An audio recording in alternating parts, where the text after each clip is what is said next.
Hoy quiero darle continuación a un tema que vieron el viernes pasado con nuestro hermano Néstor.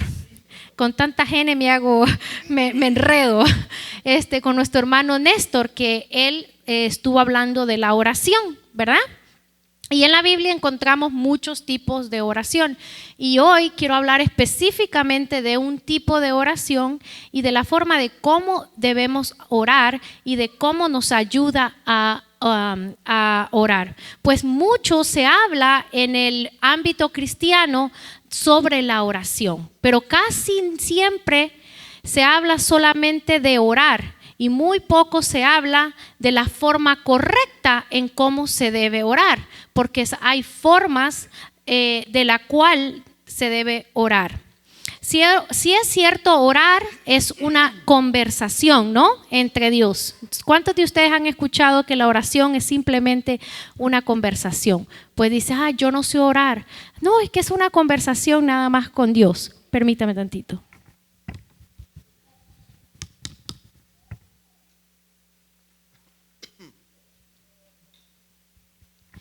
Por eso, pero ¿sabe? La oración refleja la relación que nosotros tenemos con Dios. Nos guste o no nos guste, la forma en la que nosotros oramos es la forma que refleja el tipo de relación que nosotros tenemos. Hay oraciones que son tipo microwave, ¿no? Express. Hay oraciones que son un poco más largas. Entonces, el tipo de oración que usted hace va a reflejar el tipo de relación que usted tiene con Dios. Si usted quiere saber cómo es mi relación con Dios, observe, examine cómo es su forma de orar con Dios, ¿no? Lo mismo pasa con su pareja. Si usted está en la primera etapa de amor, va a querer constantemente estar con él. Ya cuando lleva algunos años de casados, no le quiere ni contestar el teléfono. Entonces, ahí va a darse cuenta qué tipo de relación tiene. Está muy enamorado, va a estar 24 horas queriendo estar en el teléfono. Pero si ya el amor se le está pasando, sinceramente usted no le quiere ni contestar el teléfono. Y si 5 minutos, ¿cómo estás? ¿Todo bien? ¿Todo chévere? Bye. Y cuelga, ¿no? Entonces, ¿qué forma es nuestra oración? Asimismo va a reflejar la relación que nosotros tenemos con Dios. Amén. Imagínese usted que tener un hijo para que solamente le llame cuando tiene necesidades. O que ese hijo solamente le llame cuando quiere algo. ¿Se imagina usted tener un hijo así? Bueno, dirá, quizás lo tengan algunos, ¿verdad? Mejor no, ese ejemplo no está muy bueno, ¿verdad? Porque simplemente demuestra que el egocentro que tiene ese hijo, ¿no? Porque solamente llama cuando necesita. Y así a veces somos nosotros, muchos los cristianos. Solamente agarramos el teléfono de la oración cuando lo necesitamos. Por eso hoy quiero hablar de la forma en que debemos orar, porque eso demuestra la madurez que un cristiano tiene en la forma como debe orar. Pues si es cierto, el Padre Nuestro que encontramos en la Biblia es un modelo que el Señor Jesucristo nos dejó, ¿verdad? ¿Cuántos conocen el Padre Nuestro? Es un modelo muy práctico que el Señor nos dejó y es un modelo en forma general, ¿no? Y el Señor Jesucristo lo utilizó como muestra de la relación que debe existir entre el hombre con Dios. Pero en esta ocasión yo me quiero enfocar en otra persona y esa es en Nehemías. Quiero enfocarme en la oración de Nehemías. ¿Por qué la oración de Nehemías? Porque la oración que hizo en Nehemías, lo encontramos en el capítulo 1, es una oración de intercesión, de dolor, de fe y de esperanza. Y esta forma de orar dice mucho de una persona, porque muchos pensamos que orar es simplemente repetir algo, ¿no? Repetir y ya oré. O tal vez usted se memorizó algo y simplemente lo repetimos, lo que ya nos memorizamos. Y esto no es bíblico. Orar no es simplemente sentarme a repetir lo mismo. Por eso vamos a ver la forma que Dios hizo para que lo que encontramos en Nehemías, para cómo Nehemías oraba, porque orar es tener una relación sincera con Dios. Es que Dios puede escuchar nuestro corazón. Es cuando sale de lo más profundo de nuestro corazón. Cuando entramos ante Él con una actitud humilde, reconociendo quién es Él. No es repetir una oración, es reconocer a quién nosotros estamos orando. Y este fue precisamente el caso de Nehemías. Pues si leemos, Nehemías era el copero y el hombre de confianza del rey de Persia. Y el pueblo de Israel había vivido en cautiverio alrededor de 70 años. Y a pesar de que Nehemías pues tenía el privilegio, ¿no?, de ser el hombre de confianza del rey y de estar en un buen lugar, él no necesitaba afligirse por lo que ya estaba pasando el pueblo de Israel. Vemos que Nehemías, cuando cayó en una profunda tristeza al enterarse lo que estaba pasando en Jerusalén. Nehemías solo tenía una petición ante Dios, y esta era construir los muros otra vez de Jerusalén, ¿no?, la ciudad del pueblo de Dios. Y vemos que Nehemías oró por 4 meses acerca de este problema en Jerusalén, y oró con una oración que muestra un modelo de intercesión, planificación y fe. Y en la Biblia encontramos muchos tipos de oraciones, ¿no? Pero lo importante es que debemos saber que tenemos que orar mostrando una razón. ¿Cuál es la razón por la que nosotros oramos?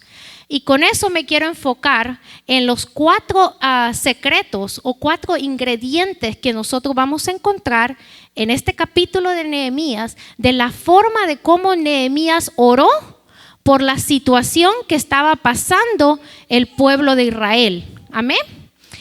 Y eso me lleva al capítulo número 1. Que vemos que Nehemías basa su petición en el carácter de Dios. Dios anhela que nosotros lo conozcamos tal y como es, y que admitamos que dependemos de Él. Ese es el deseo que Dios tiene para nosotros. Amén. Y en Nehemías 1:5 leemos: Señor, Dios del cielo, grande y temible, que cumples el pacto y eres fiel con los que te aman, obedecen tus mandamientos. Aquí vemos 3 cosas acerca de Dios que necesitamos saber, así como lo hizo Nehemías. Y el primero es que Dios es grande, la posición de Dios, ¿no? Que Dios es temible, el poder de Dios. Que Dios cumple sus promesas, la fidelidad de Dios.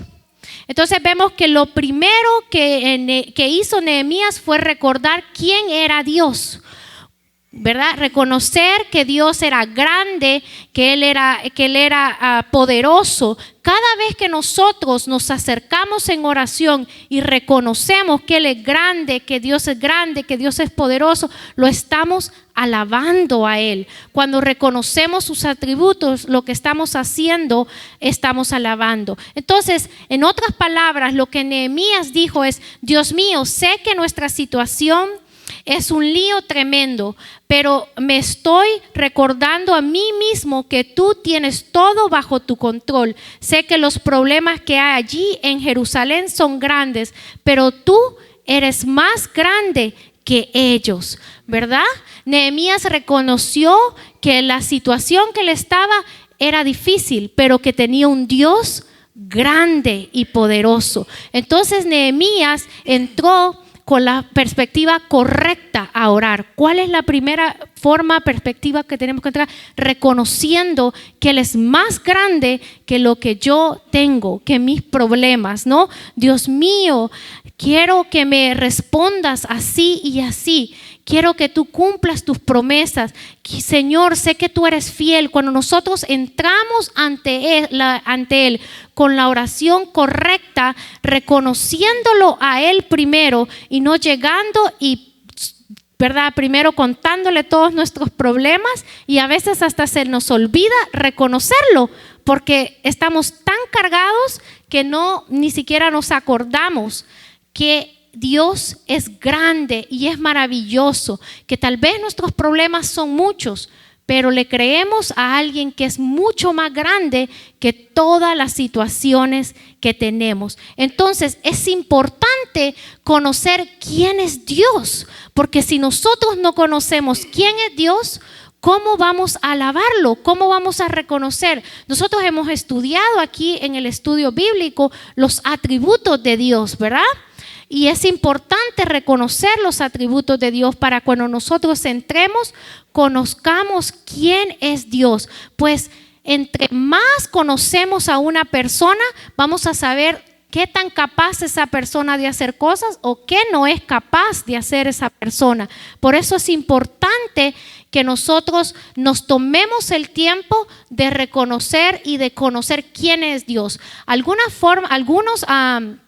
nombres de Dios que encontramos en el Antiguo Testamento, en el tiempo de Nehemías, era el Shaddai, ¿no? El Dios todopoderoso, Elohí, Dios creador, todopoderoso y fuerte, Jehová Jireh, Dios proveerá, Jehová Roí, el Señor es mi pastor, Jehová Shalom, Dios es paz, Jehová Shama, Dios está ahí, Jehová Siqueno, Dios nuestra justicia, Jehová Rafa, Dios sana, Adonai, el Señor, dueño, amo y juez.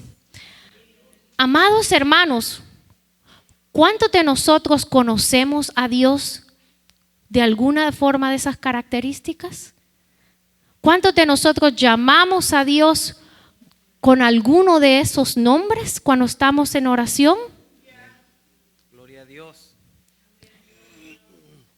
Y eso me lleva al segundo ingrediente que encontramos en la oración de Nehemías, que Nehemías dice, confesaba el pecado que había en su vida.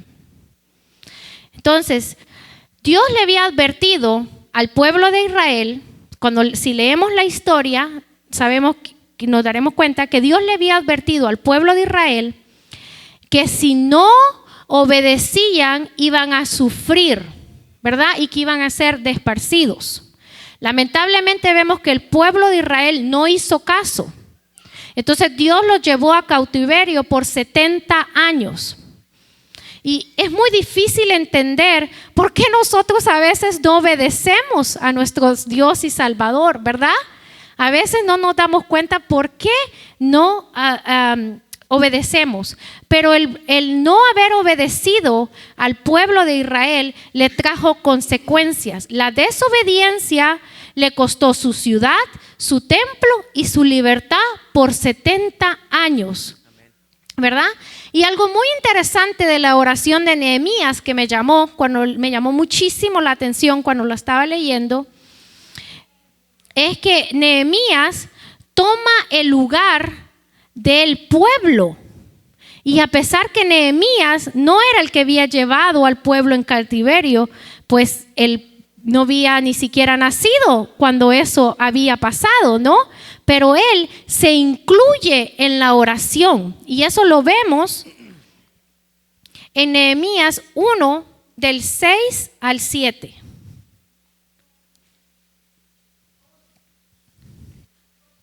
Y dice, te suplico que me prestes atención, que fijes tus ojos en este siervo tuyo, que día y noche ora en favor de tu pueblo Israel.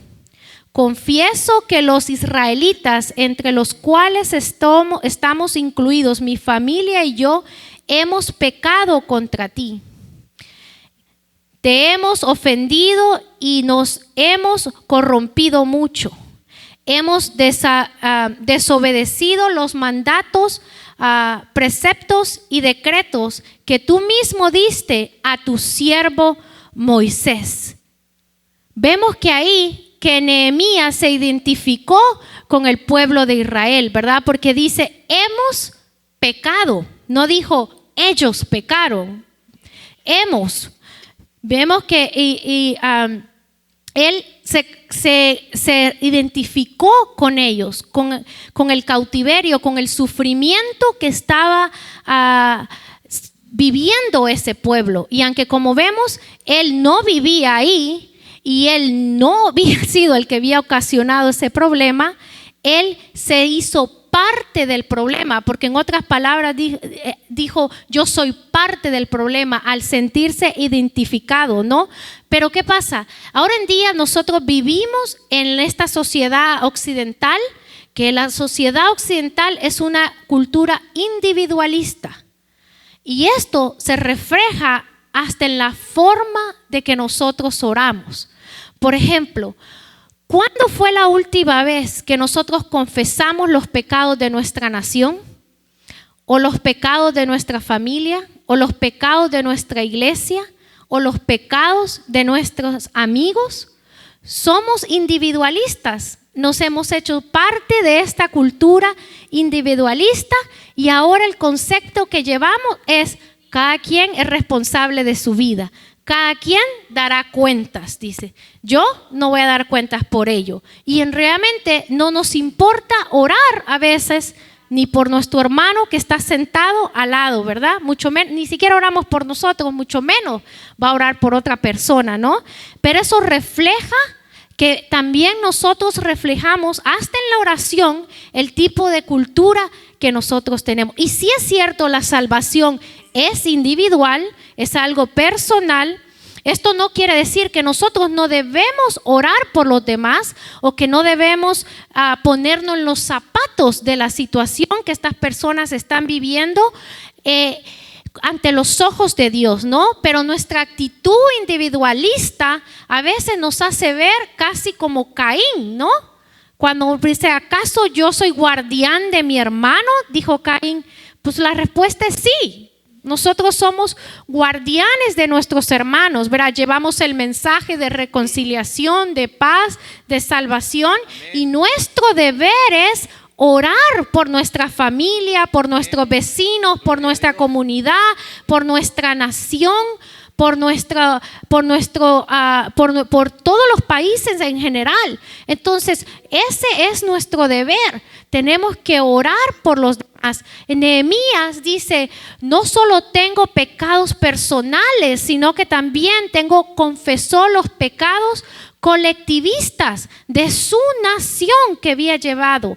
Nosotros a veces no somos capaces de confesar los pecados que hay en este estado. Si todos nosotros oráramos y clamáramos por este estado, la atmósfera tal vez sería diferente. Si tomáramos el modelo de Nehemías y hacer parte esos pecados de nosotros, ¿no? Y no solamente confesar nuestros pecados, sino confesar los pecados colectivistas, ¿no? Esto de pecar, ¿qué significa pecar? Significa simplemente que nosotros tal vez sencillamente no le hemos dado en el blanco a la perfección que Dios nos está llamando, pero ninguno de nosotros está acepto de no pecar, ¿verdad? Todos de nosotros en algún momento pecamos, pero su gracia y su misericordia siempre está para allí, para nosotros, ¿no? Y Él nos usa, esas personas imperfectas como usted y como yo, por su gracia y su misericordia. Simplemente es eso. Entonces, cuando oramos, fundamentalmente tenemos que mostrar a Dios primero, contar los atributos de Dios, reconocer quién es Dios, como leemos que hizo Nehemías, y después confesamos nuestros pecados. Pero no solamente mis pecados, sino que hay veces que tenemos que confesar los pecados colectivistas también, ¿no? De nuestra ciudad. Y el tercer ingrediente que encontramos en la oración de Nehemías es uno que me llama mucho la atención, porque el tercer ingrediente es reclamaba las promesas. Amén. ¿Cuántos de nosotros reclamamos las promesas cuando oramos? ¿Conoce las promesas de Dios usted? ¿O me va a decir con qué se come eso? ¿Qué son promesas? Es importante que nosotros conozcamos las promesas de Dios, porque si usted no conoce las promesas de Dios, no las puede reclamar. Imagínense, las promesas de Dios es como que se murió alguien y le dejó una herencia. Pero usted no sabe que le dejó esa herencia, ¿no? Entonces no la va a usar y no la va a gastar y no va a saber que tiene esa herencia. Pues así mismo son las promesas del Señor. Las promesas del Señor son herencia para sus hijos. Pero si nosotros no conocemos las promesas, no vamos a tomar la herencia que nuestro Dios ya nos dejó, ¿no? Y entonces leemos en Nehemías 1, seguimos en el capítulo 1, 8 al 9. Dice: recuerda, te suplico lo que le dijiste a tu siervo Moisés. Si ustedes pecan, yo los dispersaré entre las naciones. Pero si vuelven a mí y obedecen y ponen en práctica mis mandamientos, aunque hayan sido llevados al lugar más apartado del mundo, los recogeré y los haré volver al lugar donde he decidido habitar. Entonces vemos que ahí Nehemías le dijo a Dios: recuerda lo que le dijiste a tu siervo Moisés. ¿Se puede imaginar a alguien recordándole a Dios algo, verdad? A mí, mis hijos me recuerdan cada momento las cosas que les digo. Justamente me pasó esta semana, el jueves fue el último día de Sol Nicole y ella me pidió que la fuera a buscar, que no la dejara en el cuidado después de escuela. Y yo le dije: está bien, te voy a ir a buscar. Pues, ¿qué cree? El tráfico era horrible y llegué tarde. Y la enviaron a 5 minutitos nada más. Y la enviaron al cuidado de escuela que está allí mismo. Y yo llego feliz a felicitarla porque era el día de escuela. ¿Y qué cree que me dijo ella? No cumpliste tu promesa. Y me dio duro en el corazón. Y yo le dije: pero si solamente pasaron 5 minutos. Tú ni siquiera te has bajado la mochila. No, pero tú prometiste que me ibas a venir a buscar y no lo hiciste. Y yo le dije: sí, perdóname, no cumplí la promesa que yo ya te había dicho que te iba a hacer. Y después, más tarde, yo le dije, después lo fuimos y después me dijo: pero la segunda promesa, ¿sí la vas a cumplir o tampoco la vas a cumplir? Me dijo. Y yo le dije: no, hija, la segunda promesa sí te la voy a cumplir. Y hasta el día de hoy, eso fue el jueves, y todavía me sigue recordando que no cumplí la promesa que le había hecho. Así que cuidado cuando le prometa algo a un niño y no se lo cumple, porque no se la va a dejar pasar. A veces también nos pasa en el matrimonio, ¿no? ¿Cuántos de nosotros necesitamos recordar la promesa que le hicimos a nuestro amado, a nuestro cónyuge en el altar, ¿no? Porque a veces se nos olvida. Entonces debemos recordar lo que le dijimos en el altar, para que tengamos confianza de que lo que le hemos dicho, ¿no? Y así, ¿no? Nuestras promesas delante del Señor. ¿Cuántos de nosotros hemos prometido delante del Señor? Y la madurez con la que tenemos va a demostrar, la forma en la que lo cumplimos va a demostrar la madurez que tenemos delante del Señor, ¿no? Pero el Señor es justo. Cuando Él nos promete algo, Él sí lo cumple. Él no es como Dios. No, entonces vemos que Nehemías le recuerda la promesa que le había hecho a su pueblo, porque las promesas son para nosotros, para sus hijos redimidos, ¿no?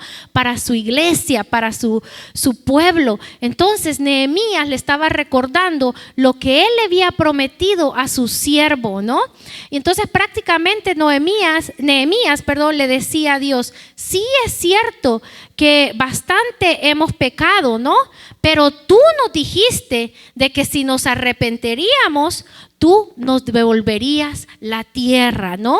Y el Señor cumple sus promesas, mi hermano. Y así, a lo largo de la Biblia encontramos siervos de Dios que constantemente les recordaban al Señor las promesas, ¿no? Lo vemos que lo hizo David, lo vemos que lo hizo Abraham, lo vemos que lo hizo Moisés, lo vemos que lo hicieron los profetas.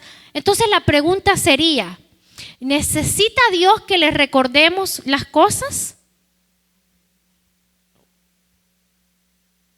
Entonces, ¿por qué lo hacemos? La respuesta es no, ¿verdad? Dios no olvida. Él sí cumple. Entonces, ¿por qué nosotros necesitamos recordarle a Dios las promesas? Porque eso nos ayuda a nosotros, ¿no? Cada vez que nosotros le recordamos a Dios las promesas, cada vez que nosotros decimos las promesas a Dios, las estamos recordando para nosotros mismos.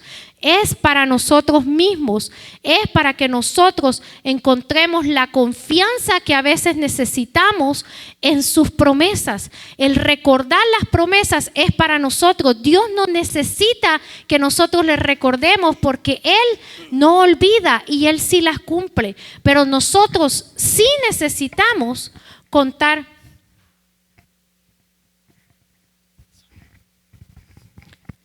Pero a Él sí necesitamos contarle nuestras promesas porque eso nos ayuda a nosotros, ¿no? Hermanos, amados hermanos, la oración transforma las promesas de Dios en obras. Eso es lo que hace. La oración transforma una promesa en obra, ¿no? La oración consiste en tomar la palabra de Dios, ¿no? La oración consiste en pedirle a Dios que cumpla lo que ya había prometido, porque primeramente nosotros lo creemos, lo vemos y después Dios lo hace, ¿no?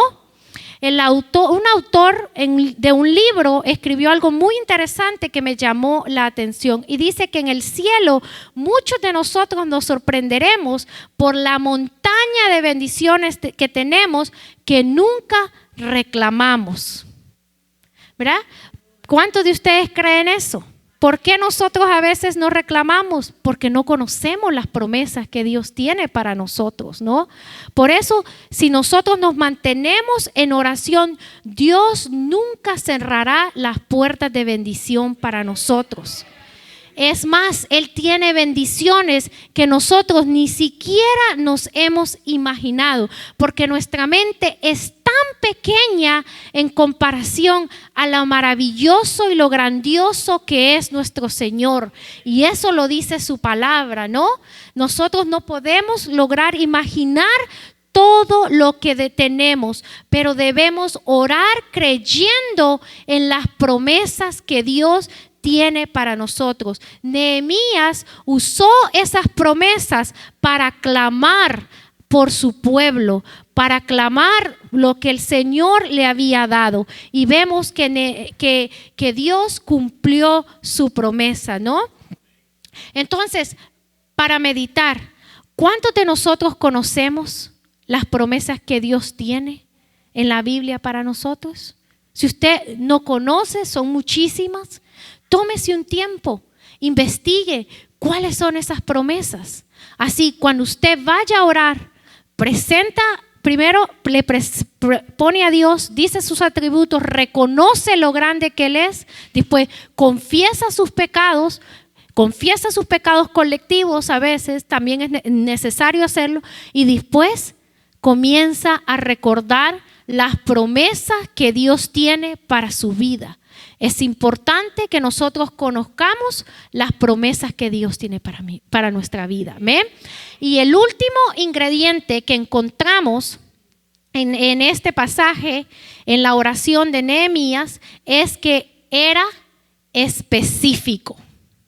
Si algo nosotros como hispanos somos especialistas, es en irnos por las ramas, ¿no? Hablamos y hablamos y hablamos y nunca disfrazamos lo que queremos decir, ¿no? Pero hermanos, para obtener respuestas concretas debemos tener peticiones concretas, ¿no? Y eso lo encontramos en Nehemías, seguimos en el capítulo 1, del 10 al 11. del 10 al 11, seguimos en el mismo capítulo. Y dice: ellos son tus siervos, tu pueblo, al cual redimiste con gran despliegue de fuerza y poder. Señor, te suplico que escuches nuestra oración, pues somos tus siervos y nos complacemos en honrar tu nombre. Y te pido que tu siervo le contestes tener éxito y grandece y el favor del rey. Nehemías estaba dispuesto a ir a Jerusalén, ¿no? Estaba dispuesto a ir y a reconstruir los muros. Sin embargo, él también era realista y él sabía que necesitaba primeramente la autorización del rey.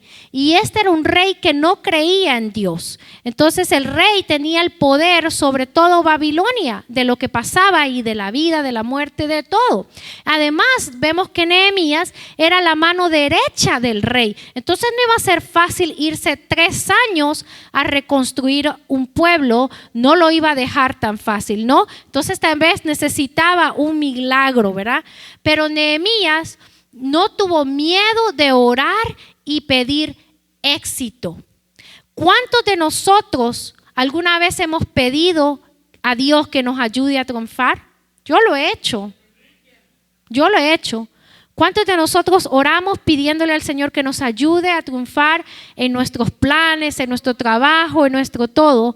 Ahora, si nosotros le dedicamos esos triunfos a Dios, si ponemos a Dios primero y esa petición va acorde a sus promesas en gloria, entonces estamos en la posición correcta delante de Dios. Estamos orando de la forma correcta, ¿no? Pero ¿cuál es el problema que muchas veces pasa? Que nosotros a veces oramos por cosas que sabemos que no le agradan a Dios o que no están en la voluntad de Dios, pero ¿qué queremos que Él haga? Que nos bendiga, ¿verdad? Necesitamos, si le pedimos al Señor y es imposible que el Señor bendiga algo que no va bajo su voluntad. Entonces lo que nosotros debemos ahí es redireccionar el GPS y orar en una forma, pedirle al Señor que nos dé ayuda para obrar de la forma en la que Él quiere. Entonces leemos que en todo el capítulo 1 de Nehemías, durante esos 4 meses, él oraba, ¿no? Oraba al Señor pidiéndole primeramente la forma, exaltándolo a Él, segundamente confesando sus pecados, terceramente reclamando las promesas, ¿no? Y también era específico al orar. Pero vemos entonces que nosotros tenemos que orar de esa misma forma. Cada vez que oremos tenemos que seguir ese modelo para que el Señor pueda cumplir su propósito en gloria en nosotros. Que cuando nosotros tengamos algo que queramos mostrar ante las manos del Señor, tenemos que hacerle ese chequeo, ese escáner, de la misma forma como Nehemías oró por la petición que él tenía, ¿no? Y siempre recordando que la gloria se la lleva Dios. Nuestro Dios es el que se lleva la gloria y que viene siendo Jesús mismo. Amén. Entonces, para concluir, ¿verdad?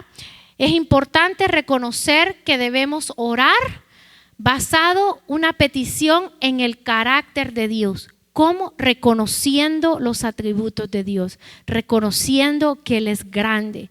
Segundo, basado en el pecado hacia mi vida y la vida de los demás. Y tercero, reclamando las promesas que Dios tiene para nosotros en nosotros. Y tercero, es ser específico. Dígale al Señor específicamente. El Señor conoce nuestro corazón, conoce nuestros pensamientos, sabe lo que necesitamos, pero Él está esperando que nosotros se lo digamos. Sea específico con el Señor. Dígale lo que usted específicamente. Para que tengamos resultados específicos, debemos orar específicamente al Señor. Amén.